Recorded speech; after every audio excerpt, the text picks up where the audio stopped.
Tak určitě je to výborná věc jak pro klub, tak pro nás hráče. V našem mužstvu máme spoustu mladých hráčů a myslím si, že pro ně to bude výborná konfrontace s tím evropským hokejem. Je to super myšlenka, že něco takového vzniklo. Ligu mistrů ve fotbale tu sleduju pořád a je to strašně prestižní a doufám, že tady takový stejný smysl dostane i ta Liga mistrů v hokeji a je to porovnání různých stylů hokeje v celé Evropě a strašně se tady na to těším. Tak za Vítkovice je to samozřejmě čest, je to první ročník, tuším, je to vlastně,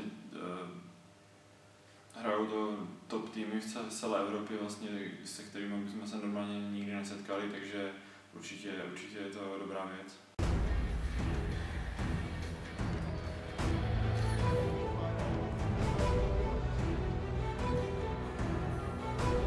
Tak s těma Švýcarama a Němcema jsme se setkávali víceméně každé léto, hráli jsme s nimi nějaké přípravy, na Spengler jsme jezdili, tam byly tyto manšafty a ti víme, že hrajou fyzicky náročný hokej, plný soubojů a rychlý, takže tam víme, co čekat a na to Finsko se těším, tam pořádně nevím, co čekat, ale myslím, že to bude něco podobného jako týmy ze Švýcarska a Německa. Finský soupeř to víceméně vůbec nevím, jak se tam hraje, akorát Jirka Řemborg říkal, že se tam hodně bruslí, že taky se hraje hodně do těla, takže to bude určitě zajímavé. Já si myslím, že my jsme taky na tom taky bruslařsky velmi dobře, takže to bude zajímavý zápas. Potom s těma Švýcarama, tam už jsme si to zkoušeli vlastně v Davosu, ti hrajou dobře technicky, i je to takové rychlejší, si myslím, než česká extraliga a Němci to asi víceméně si myslím, že budou takový kanadský styl, že spíš zataženější obrany a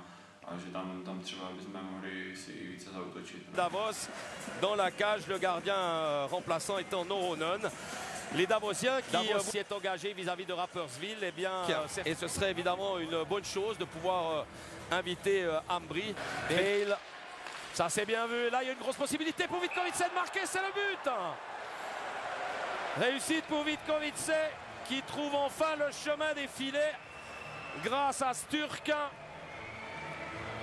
Après 44 minutes et 14 secondes de jeu, Roman Sturk.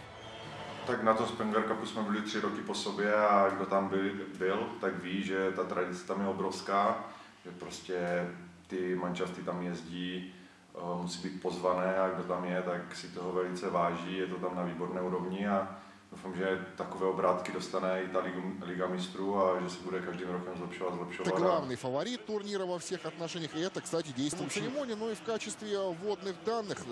Тем, кто не знает, впрочем, больше 1500 метров над уровнем моря высоты.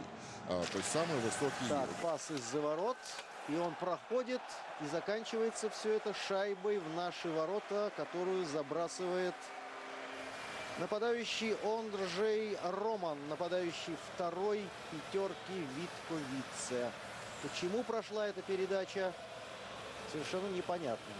Финского клуба сказать сложно. Развернулся, у него было столько времени, столько пространства и без препятствий. Přece jenom ty týmy hrajou i svoji ligu, takže ta vytíženost bude hodně velká v té Champions League, že vlastně jsou to zápasy vlastně extra, ale já si myslím, že každý k tomu přistoupí zodpovědně a nějak bych to asi nesrovnal, protože to je dvě úplně odlišné věci, ale určitě kvalitou to bude na vyšší úrovni než česká extraliga a to samozřejmě je dobré.